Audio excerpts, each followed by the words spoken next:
아멘. 네, 이제 저를 보십시오.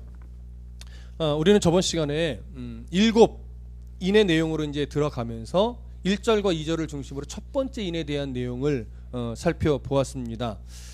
첫 번째 인에서 이제 흰 말 탄 자는 이긴 자가 아니라 승리를 가장하여 나온 자였습니다. 그렇기 때문에 성도들이 그 승리를 가장하여 나온 자의 모습에 속으면 안 된다라고 하는 사실을 나누었었죠. 그러면서 우리가 중요한 거 한 가지 살펴본 것은 뭐냐면 7인이 떼어지고 7 나팔이 불려지고 그다음에 7 대접이 땅에 쏟아지는데 이 모든 것들은 말하자면 세대주의적인 종말론자들이 주장하듯이 인간의 역사 속에 일어난 어떤 재앙적인 일들을 시간적인 순서대로 나열한 그 내용을 기록한 것이 아니라고 말씀을 드렸어요. 그렇죠? 그래서 그 한 예로 우리에게 봉인 7인으로 봉인된 두루마리가 있다면 그 내용을 살펴보려면 어떻게 해야 된다고 그랬어요? 7개 인을 한 번에 다 띄어야 돼요. 그 어떤 자도 인 하나 떼고 내용 첫 번째 내용 읽고 두 번째 인 떼고 두 번째 내용 읽고 이렇게 할 수가 없습니다. 그렇죠? 그래서 예수님께서 십자가에 죽고 부활하셨을 때 이미 7개 인은 다 떼어진 거예요. 떼어짐으로 말미암아 이 말세는 시작이 된 겁니다. 말세, 우리가 종말이라고 하는 이 시대는 이미 시작이 된 거예요. 그래서 그 안에 기록된 수많은 재앙들, 그러니까 예수를 거절한 자들에 대한 심판, 예수를 믿는 자들에 대한 어떤 성화적인 훈련, 이런 것들이 같이 진행이 되는 거예요. 그래서 그로 인해서 일어나는 다분히 반복적이면서도 다분히 종말로 갈수록 강조되고 강해지는 이런 심판의 내용들이 계속 일어나는 거지요. 그래서 이것은 논리적인 순서를 갖는 것이지 시간적이고 역사적인 순서를 갖는 것이 아니었습니다. 무슨 말씀인지 이해되시죠? 그러면서 또 하나 우리가 놓치지 말아야 될 것은 뭐냐면 말세를, 이 종말의 시대를 우리가 살아가고 아직 이제 예수님 재림의 징조는 아직 나타나지 않은 거예요. 재림의 징조, 그러니까 말세의 징조는 난리와 기근과 뭐 전쟁의 소식이지만 재림의 징조는 온 땅에 복음이 충만해지는 거예요. 그러니까 이것을 오해해서 말세의 징조를 가지고 막 억지로 예수님이 언제 오신다더라, 이것은 성경을 모르는 거예요. 그렇죠? 말세, 재림의 징조와 말세의 징조 우리는 구분할 수 있어야 돼요. 자, 그러면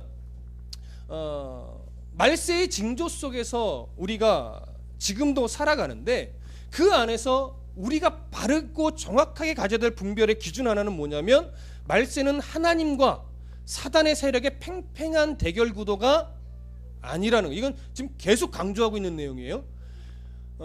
하나님과 사단의 세력의 어떤 팽팽한 그 대결 구도식으로 바라보는, 그리고 그렇게 우리의 인식을 만들어내는 대부분의 도구들이 뭐였어요? 영화였어요. 영화는 상업적인 요소를 늘 가지고 있기 때문에 항상 어떤 말세 지향적인 영화를 만들면 하나님과 그리고 뭐 천사의 세력과 사단의 세력이 어떤 팽팽하게 막 대결을 해서 누가 이기냐, 이런 싸움처럼 그려낸다고요. 그러나 오늘 본문에서도 확인을 하겠지만 절대 그렇지 않습니다. 그리고 세대주의적인 종말론자들이 써놓은 대부분의 책들도 그런 식으로 기록하고 있어서 그런 책을 읽으면 말세에 대환란을 어떻게 견뎌내지? 대환란이 오기 전에 내가 빨리 휴거가 되든지 해야 되는데 이렇게 신앙생활에서 그럴 수 있을까? 막 이런 거. 그래서 그런 두려움을 제가 중고등학생 때는 뭐였냐면 666, 적그리스도, 그 다음에 바코드였어요. 바코드가 없으면 모든 상업활동을 이제 못한대. 근데 바코드가 이제 피부에 이식을 한대. 그게 제 고등학교 때 나온 얘기예요. 그것도 피부 안쪽에다가 이식을 해서 겉으로는 드러나지 않는데 그 표를 안 받으면 경제활동을 못한대. 근데 그럼으로 인해서 우리가 예수 믿기도 어려워지고 큰일 난대. 근데 그 표를 받은 사람은 지옥 간대. 안 받고 견디어내야 천국에 갈 수 있대. 뭐 이런 식의. 그래서 우리 중고등학교 때 막 그 열변을 토해내면서 야 어떡하냐, 그때 우리가 잘 견뎌낼 수 있을까, 막 이런 식의. 그게 제가 고등학교 때 이야기. 근데 그러고 나서 바코드는 실생활에 유용한 것이 됐지 우리의 삶을 예수 믿지 못하게 만드는 도구가 되지 않았어요, 결론은. 그렇죠? 근데 요즘에 또 그런 식의 두려움을 주는 게 베리칩이었어요. 아십니까? 들어보셨어요? 작년에 제가 주변에 아는 목사님들, 선교사님들이요, 큰일 났습니다. 이제 베리칩이 막 피부에 이식이 되면 우리는 모든 생활의 통제를 받고 그게 없으면 경제 활동도 못하고 그거 안 받으면 큰일 난답니다. 그러면서 오바마 정부가 2013년도에 베리칩을 이식하는 법안을 통과시킬 것이고 2014년도에 그 이식을 받지 않으면 벌금을 부과할 것이고 2017년도에는 이제 강제적으로 삽입한답니다. 이게 대환란입니다. 그래서 그 칩이 심겨지는 2013년도부터 16년 사이에 휴거가 일어납니다. 그리고 2017 강제적으로 주입되는 2017년도부터는 대환란이 시작이 되는데 그때 칩을 받지 않고 견뎌내야 휴거될 수 있고 그것을 받으면 지옥 갑니다. 제 목회에 평생을 걸고 제가 전하려고 이렇게 외치고 다닙니다라고 하면서 미국 LA의 무슨 교회의 이모 목사와 또 전모 목사가 아주 전국을 그냥 그 말씀으로 막 토해내는 거였어요. 근데 보십시오. 2013년도에 그런 법안이 올려졌나요? 아니요. 2014년도에 전혀 말씀이 없어요.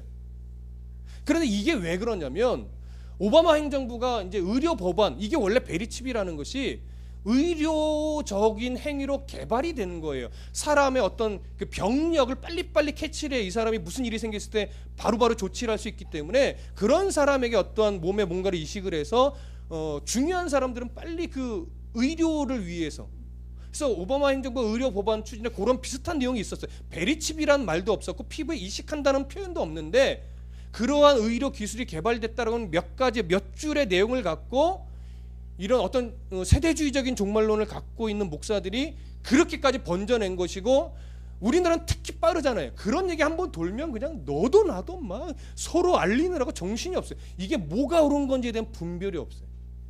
근데 지금 2014년이 돼도 법안에 올려진 것도 없고 피부 이식되는 것도 없고 그러니까 어떻게 돼요? 쑥 들어갔어요. 거의 그 목사님들이 은둔 생활을 합니다. 저는 참 깝깝한 거예요. 이 이야기들이 잘 들어보세요. 모든 걸 다 떠나서 이 이야기들이 가짜일 수밖에 없는 딱 하나. 천국과 지옥을 구분하는 기준이 뭡니까?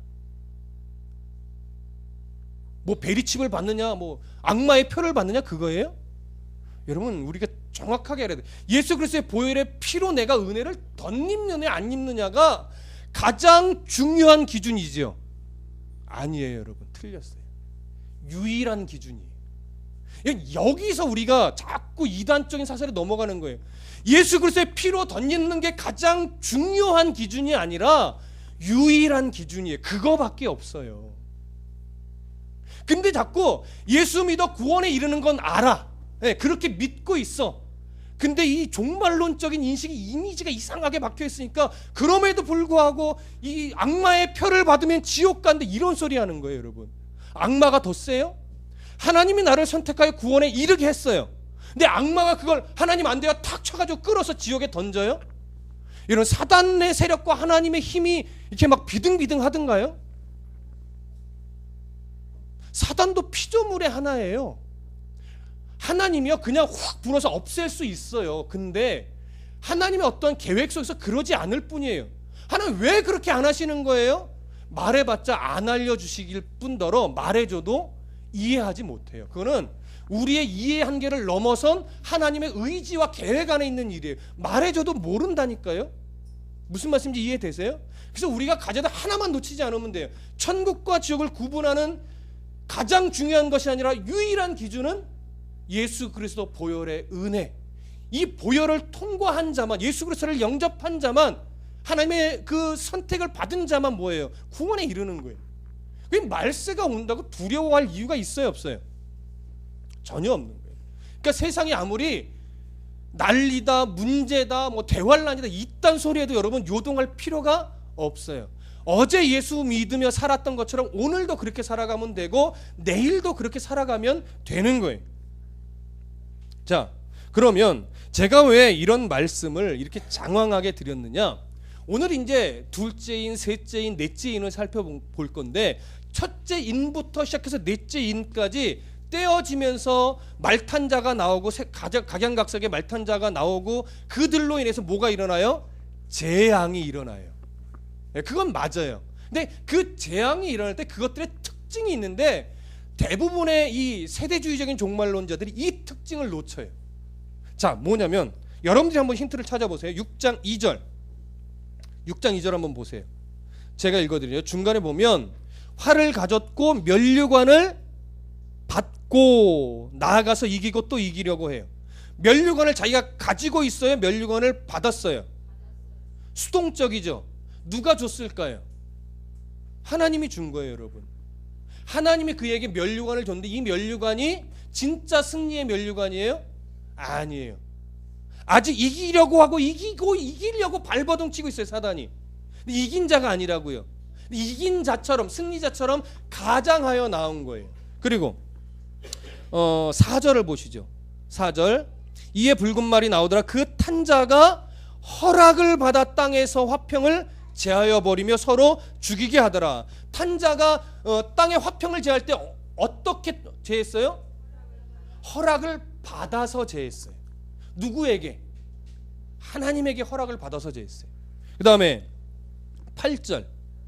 내가 봄에 청황색 말이 나오는데 그 탄자의 이름은 사망이니 음부가 그의 뒤를 따르더라. 그들이 땅 4분의 1의 권세를 얻어. 누구한테 얻었을까요? 하나님한테 얻었어요. 그리고 이 흰 말탄자, 그 다음에 오늘 두 번째 생물은 붉은 말탄자, 셋째 생물은 검은 말탄자, 네 번째 생물이란다. 네 번째는 청황색 말탄자. 이 말탄자들이 다 누가 오라고 했기 때문에 나오냐면 생물들이 하나님의 권세를 얻어서 이제 오라 하니까 그제서야 뭐예요? 나온 거예요. 이게 조금 성경적인 표현으로는 순종한 거예요. 무슨 말인지 이해되세요? 말탄자가 그 생물들이 하나님의 권세로 나오지 마라 하지 그러면 못 나와요. 나와라 말씀했기 때문에 그가 나올 수 있었던 거예요. 그 다음에 주신 허락한 범위 안에서만큼만 어떻게 했어요? 그 재앙을 내릴 수 있었던 거예요. 그러니까 이걸 놓치면 안 돼요. 이걸 놓치면 마치 진짜 종말이 하나님과 사단의 팽팽한 대결 구도처럼 여길 수 있으나 그들이 재앙을 내렸다라고 하는 것은 뭐냐면 하나님이 허락한 어디까지만? 범위까지만. 너희는 여기까지만 그 재앙을 내려라 한 범위 안에서만이라고요. 근데 그걸 우리가 자꾸 놓치니까 사단의 이 발버둥에 우리가 죽음을 어떻게 하지? 고난받으면 어떡하지? 어떻게 견뎌내지? 뭐 이렇게 자꾸 두렵게 가는 거예요. 그거 아니에요, 여러분. 그걸 정확하게 보셔야 됩니다. 우리는 성도이기 때문에 성도는 이 전제 속에서 자기의 위치에서 하나님의 예수 그리스도의 다시 오실 때를 기대하고 기다리면서 지금처럼 살아가시면 돼요. 지금처럼이라는 것은 이런 겁니다. 한 걸음씩 한 걸음씩 성도다워지면서 아직은 부족하고 늘 연약해서 자꾸 넘어지고 낙심하고 실망하고 또 욕심꾸러기로 살고 그러지만 그때마다 하나님이 보여주고 들려주고 섭리해주면서 나를 다듬어 가시는 그렇게 조금씩 성도다워지는 삶을 지금처럼 살아가시면 그게 종말을 살아가는 성도의 자세예요. 세상이 이렇다더라 미국에선 저렇다더라 동요할 필요가 전혀 없습니다. 성경을 모르면 동요하게 돼요. 무슨 말씀 이해되시죠? 오늘 본문으로 들어가 볼게요. 3절 4절 읽어보겠습니다. 3절 4절 함께 읽습니다. 시작. 둘째 인을 떼실 때에 내가 들으니 둘째 생물이 말하되 오라 하니 이에 다른 붉은 말이 나오더라. 그 탄자가 허락을 받아 땅에서 화평을 제하여 버리고 서로 죽이게 하고 또 큰 칼을 받았더라. 자, 지금 말씀드린 어떤 큰 그림을 전제로 해서 이제 본문을 보셔야 돼요. 이제 조금씩 이해가 되실 거예요. 둘째 생물이 오라 하니까 그 권위 아래서 이제 두 번째 붉은 말탄자가 나옵니다. 기본적으로 성경에서 불다라고 하는 이 붉은색이 가지고 있는 이미지는 뭐냐면 피의 색깔이에요. 피 흘림을 이야기를 합니다. 근데 이 피 흘림은 언제나 무엇을 통해서 일어날까요? 전쟁을 통해서 이 피 흘림은 일어나는 거예요. 그러니까 이 땅에 그래서 어떻게 해요? 전쟁의 소문이 끊임없죠. 꼭 칼을 들고 총을 쓰고 뭐 대포를 쏘는 이런 전쟁만이 아니라 우리의 삶 자체가 사실은 전쟁이죠. 다 포함하고 있습니다. 근데 그 붉은 말탄자가 이제 하나님의 허락을 받았다는 것은 제한적인 범위라는 얘기예요. 제한적인 범위 안에서 뭘 하냐면 화평을 제하여 버렸어요. 근데 제하여 버리며 서로 죽이게 하였는데 또 뭘 받았어요? 큰 칼을 받았어요. 이 큰 칼이라고 하는 것은 물리적으로 큰 칼을 말하는 것이 아니라 좀 큰 영향력을 말합니다. 큰 영향력. 그래서 이 칼은 사람을 죽이는 용도가 아니에요. 오늘 4절 다시 보세요. 이 칼의 용도가 뭔지. 이에 다른 붉은 말이 나오더라. 그 탄자가 허락을 받아 땅에서 화평을 제하여 버리며 서로 죽이게 하고 또 큰 칼을 받았더라. 이게 분리된 것처럼 보이지만 실제 이 두 번째 말탄자가 받은 칼의 용도는 땅에 화평을 제하여 버리는 거예요. 하나님의 허락한 범위 안에서만 화평을 제하여 버리는 역할을 하죠. 그러니까 결과적으로 사람을 죽이는 일은 누가 합니까? 사단이 죽여요? 아니에요. 누가 죽입니까? 서로 죽이게 해요. 사람이 사람을 죽이는 거예요, 여러분. 화평이 거둬지니까 사람이 사람을 죽여요. 이 말은 거꾸로 얘기하면 지금 이렇게나마 화평이 유지되고 있는 것은 누구의 은혜다? 하나님의 은혜다. 근데 사람의 본성은 아담 이후로 범죄된 사람의 본성은 뭐예요? 사람을 살리는 데 있지 않아요. 누군가를 죽이고 밟고 내가 일어서고 내가 더 커지고 내가 더 유명해지는 게 사람의 사실 본성이에요. 근데 하나님이 그런 본성으로 가득한 이 인류를 하나님께서 은혜로 붙잡고 있는 거예요. 그래서 그 본성이 툭툭 튀어나오기도 하지만 아직 세상은 다 전쟁으로 막 폭삭 무너지지는 않았어요. 무슨 말씀인지 아시죠? 그러나 사단이 하나님 허락한 범위 안에서 화평을 거두어 가버리고 사람의 본성 그대로 남겨두니까 어떻게 돼요? 난리와 난리 소문이 끊이지 않죠. 실제 유혈 사태도 세계 곳곳에 지금도 일어나고 있지요. 그나마 우리나라를 그냥 기준으로 이기적인 생각으로 보면 그래도 우리나라가 아직 남북 전쟁으로 또 휘말리지 않고 이렇게 유지되는 건 누구의 은혜예요? 하나님의 은혜예요. 여러분 그거 아셔야 돼요.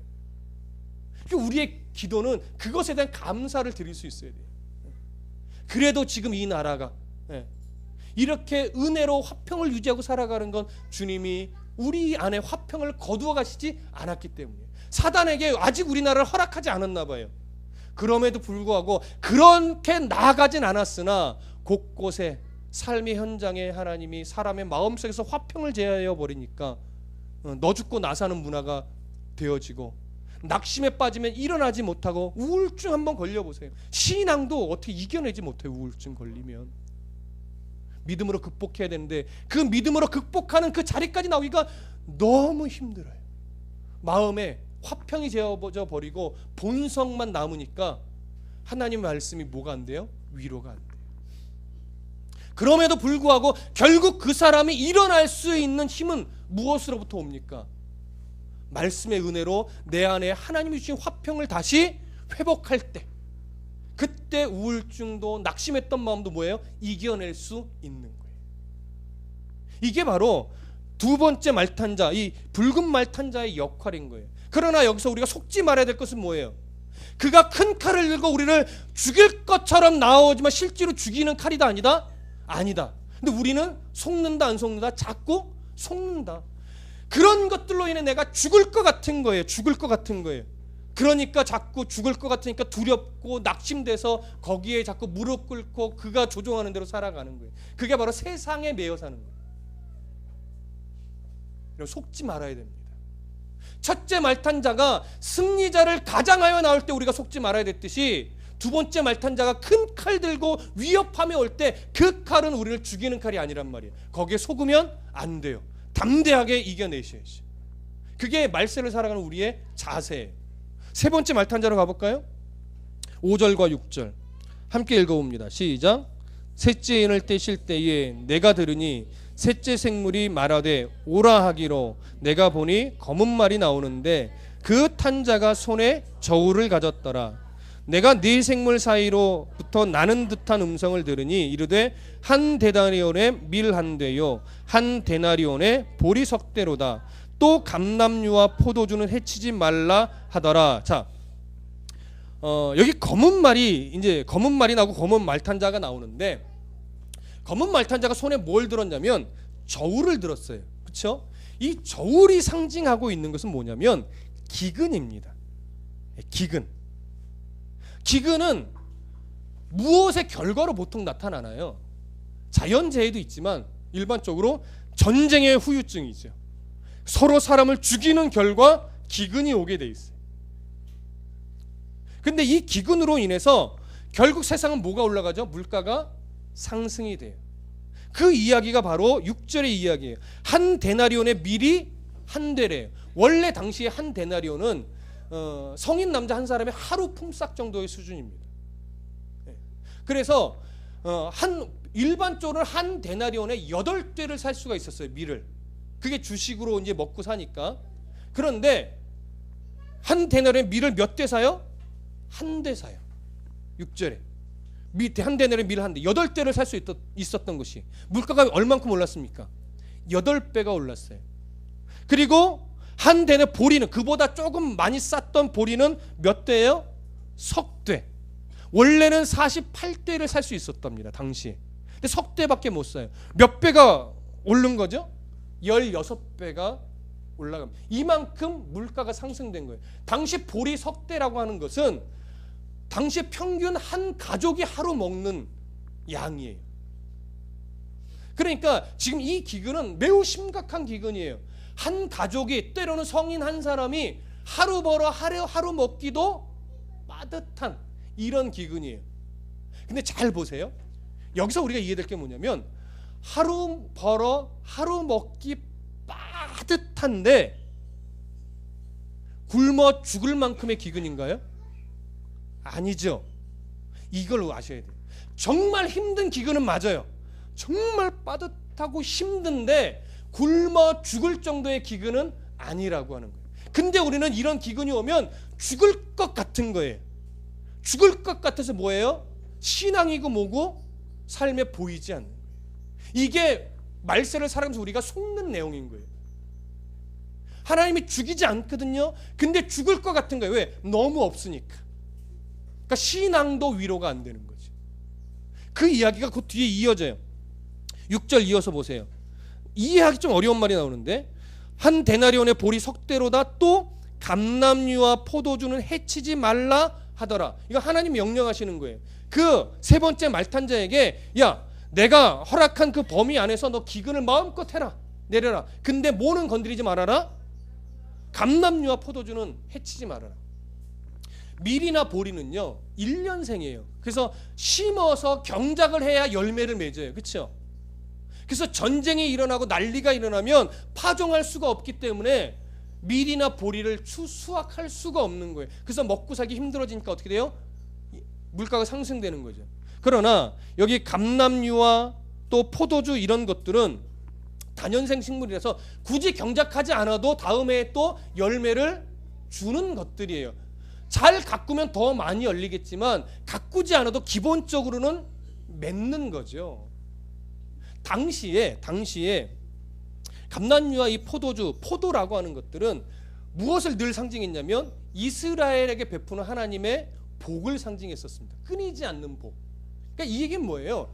엄청난 기근이 너의 삶을 피폐하게 만들고 고난 속에 있겠지만 너희를 그 고난에 이제 일단은 이스라엘이에요. 이스라엘 백성 너희를 내가 고난에 버려두지 않겠다라고 하는 의미예요.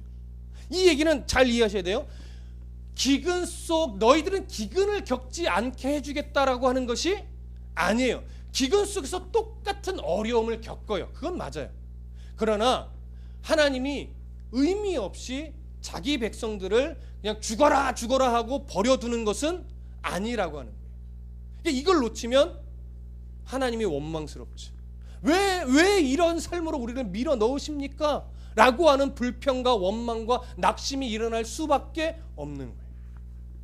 그러나 성경은 그 기근 속에서 똑같이 고난을 받을 것이다. 그러나 내가 너희를 그냥 아무 의미 없이 버려두지는 않는다. 이게 여기에 담긴 하나님의 마음이에요. 그러니까 이 세 번째 말탄자도 결국 성도들 안에서도 똑같은 어려움을 겪도록 영향력은 미치겠으나 그를 죽음에 몰아넣을 힘은 없어요. 그런 자격을 부여받지 못했어요. 그 다음에 이제 네 번째로 가보시겠습니다. 7절과 8절 함께 읽어봅니다. 시작. 넷째 인을 떼실 때에 내가 넷째 생물의 음성을 들으니 말하되 오라 하기로 내가 봄에 청황색 말이 나오는데 그 탄자의 이름은 사망이니 음부가 그 뒤를 따르더라. 그들의 땅 4분의 1의 권세를 얻어 검과 흉년과 사망과 땅의 짐승들로서 죽이더라. 청황색 말, 이 청황색이라고 하는 것은요, 헬라어로 보면 색깔이 조금 애매해요. 잿빛색이라고도 표현되는데 이걸 조금 더 헬라적인 정확한 의미로 좀 풀어보면 시체가 변해가는 색깔입니다. 이해되세요? 이게 뭐라고 좀 표현하기 어렵죠. 시체가 점점점 이제 썩어가면서 변해가는 색깔이 이 청황색, 여기서 말하는 청황색이 그런 의미예요. 근데 이 청색 말탄자의 이름이 뭐라고 해요? 사망이라고 합니다. 사망은 육체적인 죽음을 주는 것을 말, 이게 재앙이에요. 그러나 이 육체의 죽음을 죽이는 이 재앙은 마지막 심판적 재앙은 아니에요. 이 땅에서 재앙적인 죽음으로 말미암아 사람을 죽게 만드는 그런 일을 말하는 거죠. 그러니까 늘 그 뒤에 누가 따라와요? 음부가 따라와요. 음부가. 자, 여기서 여러분 상식적으로 하나를 조금 말씀 하나를 드리고 갈게요. 예전에 성경 공부하면서 그런 말씀을 드렸는데, 예수 믿는 사람이 지금 죽으면 어디 갑니까? 천국 가죠. 그럼 예수님이 재림하여 의의 심판, 상급의 심판을 받고 가는 곳은 어디입니까? 그것도 천국이죠. 그럼 뭐예요? 천국에 갔다가 예수님이 재림하여 부활했다가 다시 그때 심판받고 또 다시 천국에 가요? 그 개념이 아니란 말이에요. 이걸 사람들이 잘 구분을 못해요. 우리가 지금 죽으면 가는 곳은 하나님 나라입니다. 말 그대로 그냥 천국이라고 해도 돼요. 하나님이 계시는 곳이에요. 거기서 영으로 있다가 예수님이 재림하시는 그때에 우리는 다시 영화의 몸을 얻어 부활합니다. 육을 입어 부활합니다. 그리고 나서 의의 심판을 받고 가는 곳은 성경에 보면 새 하늘과 새 땅이라고 표현해요. 그게 신천지예요. 이단이 이 말을 써버려가지고 우리가 아주 신천지라는 좋은 말을 쓰면 이단처럼 보여서 이 말을 못 쓰겠는 게 아주 얼마나 화가 나는지 몰라요. 얼마나 멋있어요. 신천지에 가는 거예요. 저런 신천지가 아니라 하나님 말씀하신 새하늘과 새 땅, 그곳으로 간다고요. 그러면 믿지 않는 자들이 지금 죽으면 어딜 갈까요? 지옥 가죠. 그럼 예수님이 이제 재림하실 때 그 믿지 않던 자도 다 이제 육을 입어 부활하거든요. 그래서 이제 그때는 이제 멸망의 심판을 받죠. 그들은. 그럼 또 어디 가요? 지옥 가요? 그럼 지옥에 가서 고통받고 있는 놈들을 다시 끌어올려서 몸에 살덩이를 입힌 다음에 심판받아서 약 올리는 것도 아니고 너 또 다시 가라? 또 보내요? 그런 게 아니라고요. 일단 이 믿지 않고 죽으면 육이 있는 것이 아니라 그는 영이죠. 영으로 어디 가냐면 음부에 가는 거예요. 근데 이 음부가 천국에서는 연옥처럼 이렇게 마치 중간 자리처럼 얘기는 그렇지 않아요. 이 연옥에서도 분명히 고통받고 있을 거예요. 어떤 고통인지는 모르겠습니다. 무슨 말씀인지 아시겠죠? 거기까지 성경이 말하고 있지 않기 때문에 더 이상 설명할 수 없는데 그게 음부예요. 그러나 음부에서 이제 예수님이 다시 오실 때 우리가 그들도 육을 입어요. 그래서 부활시킨다고요. 그 다음에 심판을 받아서 그 육을 가지고 하나님이 만들어신 그 이제 영원한 지옥으로 떨어지는 거예요. 기본적인 영원한 지옥은 고통이지만 그 고통의 대표적인 고통은 하나님과의 단절되는 고통이에요, 여러분. 마지막 때에 가면 뭐가 가장 큰 행복임을 알게 되냐면 내가 하나님과 마음을 나누고 교제하고 그분과 같이 살아갈 수 있다는 것이 가장 큰 행복임을 알아요. 지금은 여러분 함께 하나님 함께 하시는 게 복이에요 말해도 돈이 없으면 위로가 안 되고요, 건강이 없으면 위로가 안 돼요. 근데 그게 진짜 복인데, 근데 마지막 때에 가면 이제 우리가 영적인 눈이 열리기 때문에 내가 하나님과 함께 살아감이 가장 큰 복이구나, 이걸 알아요. 다른 거 다 필요 없어요. 내가 하나님의 집 안에 있다는 것이 가장 큰 복입니다, 이걸 알아요. 그때가 되면요 뭐 진짜 막 불이 타건 안 타 이걸 떠나서 뭐 쇠꼬챙이로 찌르는데 너무 고통스러워 죽지 않아 뭐 이런 걸 다 떠나서 하나님의 집에 함께 있지 않는다는 것이 가장 큰 고통임을 알아요. 그게 사실은 진짜 지옥의 본질입니다. 하나님과의 뭐 영원한 단절. 아기들한테 그게 가장 잘 드러나잖아요, 여러분. 사탕을 주고 뭘 줘도 아빠와 엄마와 함께 있는 것이 복이죠. 아무리 좋은 것 많아도 아빠 엄마가 없으면 울고 보채고 떼쓰는 게 기본의 사람의 뭐예요? 본성이란 말이에요. 여기서 말하는 건 이제 그런 음부예요. 왜요? 아직 마지막 심판 때가 아니라고요. 말세에 살아가는 과정 속에서 일어나는 일이에요, 지금. 자, 그렇게 해서 이제 재앙적인 사자 네 번째 말탄자가 와서 그런 죽음을 일으킵니다. 죽음을 일으키는데 그 탄자의 이름이 사망이고 음부가 뒤따르고 그들이 죽일 수 있는 죽음은 이제 보세요. 그 뒤에 그들이 땅 4분의 1의 권세를 얻어, 그렇죠? 하나님의 제한적인 범위 안에서예요. 얻어 검과 흉년과 사망과 땅의 짐승들로서 뭐예요? 죽여요. 근데 먼저 한 가지, 검, 흉년, 사망 이런 것들을 보니까 앞에 말탄자가 내리던 재앙들이 지금 여기에 뭐예요? 같이 합쳐져 있죠. 이 재앙들이 함께 막 섞여지니까 결과적으로 나타나는 현상이 뭐예요? 사람이 죽는 거예요. 이 네 번째 인의 내용만 봐도 이 인의 내용이 순차적으로 일어나는 내용이 아닌 걸 알 수 있어요. 여기서 섞여 일어난다. 그러니까 앞에 첫 번째 말탄자가 두려움을 주고 두 번째 말탄자가 칼을 들고 오고 세 번째 말탄자가 기근을 일으켜서 우리를 두렵게 만들지만 그런 모든 것들이 뒤섞여서 나중에는 결과적으로 뭐가 일어나요? 죽음이라는 게 와요. 자, 저를 보세요. 여기서 가장 중요한 거.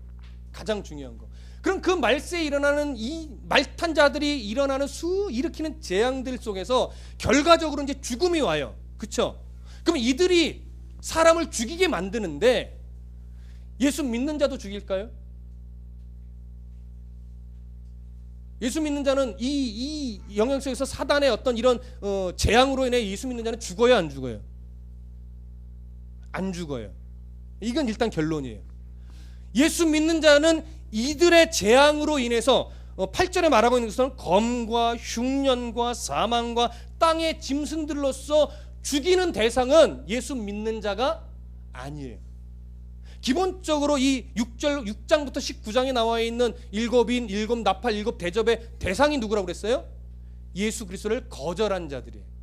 그런데 그럼에도 불구하고 그런 재앙으로 인해 예수 믿는 자들이 영향을 받아야 안 받아요? 받아요. 왜요? 하나님은요 이런 재앙들을 믿지 않는 자들에게는 심판의 도구로 쓰지만 믿는 자들에게는 무슨 도구로 쓴다고 했어요? 정화하고 성화되어져 가는 훈련의 도구로 사용하신다고요. 그러니까 다시 8절로 넘어와서 여기서 말하는 땅의 짐승들로서 결국 죽이는 결과를 낳는 것은 예수 믿지 않는 자들을 죽이는 거예요. 그들에게 경각심을 갖게 하고 하나님을 알게 하고 아직 안 믿고 있는 자들이 때로는 그걸 통해서 믿게 하기 위해서 일으키는 거예요. 그런데 이런 일들의 영향을 받아서 이런 재앙 속에서 예수 믿는 자도 죽어요, 실제로는. 자, 이제 좀 헷갈리시죠? 죽는다고요. 그러나 예수 믿는 자들도 그런 똑같은 재앙적인 죽음을 갖지만 좀 더 쉽게 얘기하면 예수 믿는 자는 교통사고 안 나나요? 나죠. 예수 믿는 자는 뭐 질병으로 안 죽나요? 예수 믿는 자는 저들은 쓰나미에 휘말려서 안 죽나요? 죽는다고요. 그런 재앙적인 일들이 믿지 않는 자들도 그런 일들 속에서 죽고 믿는 자도 그런 일들 속에서 죽어요. 그러나 어떤 구분이 있냐면 그런 일들이 믿지 않는 자들에게 뭘로 오는 거예요? 결국은 심판으로 오는 것이고 세상에 끝이 있음을 알려주는 거예요. 이런 재앙의 끝이 있음을 알려주는 역할을 하는 거예요. 그러나 믿는 자들은 잘 들으세요. 하나님의 허락하심으로 인해 그런 모습으로 하나님이 부르시는 거예요. 믿는 자들에게는요 객사라는 게 없습니다.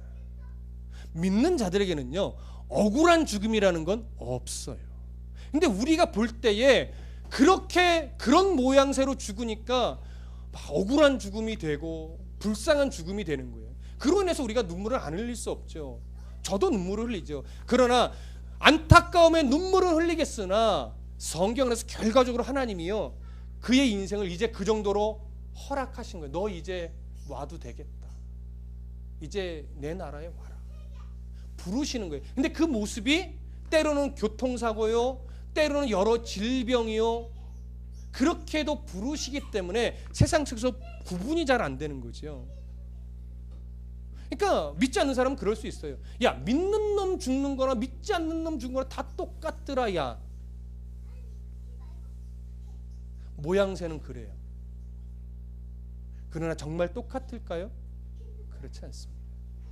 믿는 자들의 죽음은 달라요, 여러분. 하나님이 그렇게 부르실 뿐이에요, 허락해서. 그래서 그리스도인 만큼 죽음 앞에서 웃을 수 있고 감사할 수 있고 기뻐할 수 있는 사람이 없는 거예요. 부모님 돌아가시면 자녀가 막 웃을 수 있어요? 웃을 수 없지요. 그러나 눈물이 나요. 그 눈물은 뭐냐면 죄송함의 눈물이에요. 효도하지 못한, 그렇죠? 안타까움의 눈물이에요. 불쌍의 눈물이 아니라고요. 근데 그 눈물을 아이고 우리 아버지 불쌍해서 어쩌나 이러면 그 성도다운 눈물이 아니에요. 신앙을 아직 잘 모르는 거예요. 신앙 안에서 돌아가셨으면 그는요, 죄송함의 눈물은 흘려야 돼요. 그러나 그 속에 뭐가 있어야 돼요? 감사의 눈물이 흘리셔야 돼요. 우리 부모님 예수 믿고 하나님의 자녀로 돌아가시게 하시니 감사합니다. 때로는 비록 저렇게 좀 보기에 좋지 않은 처참한 인생으로 돌아가셨지만 그래도 주 안에서 돌아가시게 하시니 감사합니다. 눈물 가운데 그런 기쁨의 고백이, 감사의 고백이 있어야 되는 거예요. 그게 다른 거예요, 여러분. 그래서 이 6장 1절부터 8절까지 이런 모습들이 일어나지만 하나님의 허락하심이 없으면 일어난다, 안 일어난다? 일어나지 않는다. 그렇기 때문에 이런 심판 시리즈가 아무리 재앙적으로 우리에게 두려움을 주는 가장을 이렇게 속임수를 가지고 온다 할지라도 우리는 언제나 기억하셔야 될 게 저런 재앙들도 하나님의 허락하신 범위 안에서만 일어나는 일이지, 그 큰 칼을 들고 우리를 죽일 것 같이 오지만 그들은 우리를 죽일 권세가 없지. 기근이 나를 정말 숨막히게 만들지만 그것으로 인해 내가 죽지는 않지. 이걸 아는 거예요. 그래서 없는데 자신 있게 살아가는 거예요. 아픈데 감사함으로 살아가는 거예요. 그게 뭐예요? 성도의 다름이에요. 아픈데, 아파 죽을 것 같은데 입술은 주여 감사합니다 소리가 나오는 거예요. 너무 가진 게 없어서 삶이 지치고 힘든데 그럼에도 불구하고 내가 예수의 이름으로 당당하게 살아갈 힘을 내는 거예요. 그게 다름이에요. 똑같이 없는 것으로 힘들어하고 똑같이 아픈 것으로 고통스러워하는데 안 아플 수 없고 안 고통스러울 수 없죠. 그걸 대하는 태도가 바뀌는 거예요. 그게 말세를 살아가는 성도입니다. 여러분, 사단은요, 하나님이 허락하신 그 범위 안에서 계속해서 예수님 재림 때까지 이 권세를 휘두를 거예요. 그래서 난리, 전쟁, 정복, 기근, 역병, 죽음의 소식들은요 계속 반복될 거예요. 올해 베리칩이 그렇게 사람을 현혹시켰다면 몇 년 뒤엔 또 다른 게 나올 거예요. 영화상에 미리 막 얘기 나오잖아요, 그렇죠? 영화 같은 일이 현실이 되는 게 얼마나 많습니까? 근데 그런 것들이 결코 우리에게 두려움을 주는 건 아닌데 계속 역사의 끄트머리로 갈수록 더 교묘해지고 더 강력해지고 더 크게 우리를 두려움에 빠지게 할 겁니다. 거기에 우리가 뭐예요? 속지 말아야 됩니다. 우리는 하나님의 자녀입니다. 그 누구, 그 무엇, 어떤 세력에도 빼앗김을 당하지 않는 신분이 바로 하나님의 자녀라는 신분이에요. 이걸 놓치지 마십시오. 아무리 훈련이 고되고 끝이 보이지 않고 더 이상 견딜 수 없을 것 같다, 그래서 너무 지쳐있다 할지라도 그 순간 내가 하나님의 자녀임까지 거절하면 안 돼요. 우리는 하나님의 자녀란 말이에요. 하나님은 절대 우리를 포기하시는 분이 아니에요. 그래서 그 훈련을 그냥 거두시지 않아요. 훈련을 받게 하세요. 여러분들이 아무리 악을 써도 훈련장에 하나님이 이미 떨어뜨려 놓으셨어요.